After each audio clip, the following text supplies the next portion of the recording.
Hello guys, welcome back to our YouTube channel Ships and Port. Today's news is Indonesia. 17 missing in cargo ship, fishing boat collision. Divers scour waters of the Java Sea for 17 fishermen reported missing after their boat capsized.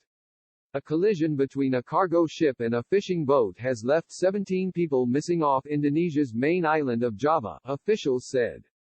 15 crew of the fishing boat, the Barokah Jaya, were evacuated after Saturday's crash, but 5 divers are searching for the remaining 17, Yusuf Latif, the spokesman of the agency, Basarnas, said in a statement on Sunday.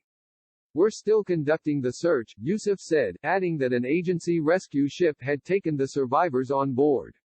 The crash happened at 9:30 Greenwich Mean Time, Yusuf said.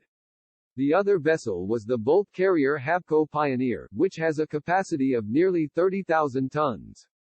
Both vessels are Indonesia flagged. There were no reports of casualties or missing crew on the Habco Pioneer, owned by Tugboats and Barges Company Pt. Habco Primatama.